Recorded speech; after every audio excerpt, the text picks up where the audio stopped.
1966 death होती है लाल बहादुर शास्त्री की, जो कि थे हमारे देश के दूसरे प्रधानमंत्री, और इंदिरा गांधी ने हराया अपने ऑपोजिशन में खड़े मोरारजी देसाई को।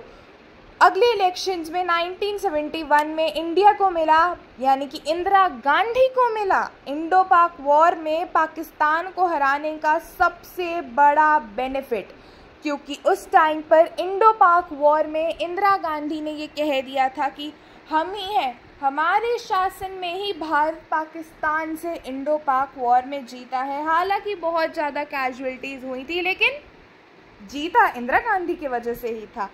1971 में इलाहाबाद हाई कोर्ट में राजनारायण ने इंदिरा गांधी पर इलेक्टोरल मैल प्रैक्टिसेस का केस कर दिया। उतने में इंदिरा गांधी का क्या हुआ, आज तक की हिस्ट्री रिकॉर्ड हो गई भाई। She is the first and only prime minister till date जो कि अपनी ऑफिशियल पोजीशन पर होते हुए कटघरे में खड़ी हुई हैं। फिर आए 1971 के इलेक्शन कैंपेन्स, जो वहाँ पर 5th 5-year प्लान और उस टाइम का थीम और स्लोगन सब कुछ एक ही चीज़ थी, गरीबी हटाओ और देश बचाओ। 1973 से 74 के बीच में पूरे देश में दंगे फसाद हो रहे थे। गुजरात में बच्चे कैंटीन में लड़ रही है ये कहते हुए कि हमारे समोसे बहुत महंगे हैं, तो वो बन गया, इतना फैल गया कि वो गुजरात मूवमेंट बन गया। बिहार में भी लोगों ने कहा गरीबी तो भाई यहाँ पर भी है, और गुजरात और बिहार के मूवमेंट को बाद में ज्वाइन कर लिया गया जयप्रकाश नारायण द्वारा। उतने में इलाहाबाद हाई कोर्ट का वर्डिक्ट आ गया, जिसने ये कहा कि इंदिरा गांधी ने मैल प्रैक्टिसेस तो भाई इलेक्शन में की हैं।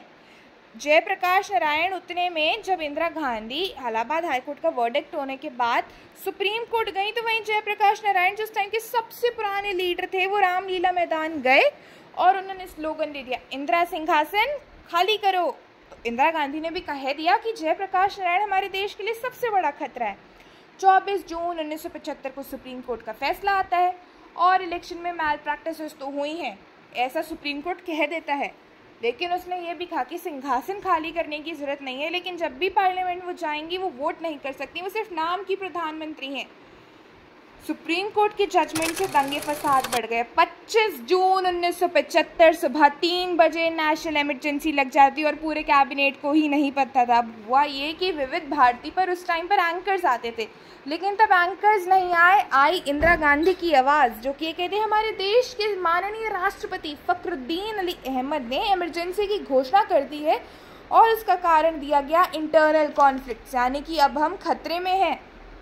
21 महीने तक इमरजेंसी चली और अटल बिहारी वाजपेयी, लाल कृष्ण आडवाणी, मुलायम सिंह और जयप्रकाश नारायण को सुबह 3 बजे अरेस्ट कर लिया गया और उन्होंने अपना जेल में गान बांटना स्टार्ट कर दिया। जितने भी प्रेस और मीडिया हाउसेस थी उनकी इलेक्ट्रिसिटी काट दी गई ताकि वो कुछ भी प्रिंट ना कर सकें, यानी कि प्रेस सेंसरशिप लगा दी गई। सरकार बताएगी कि आप क्या छापेंगे।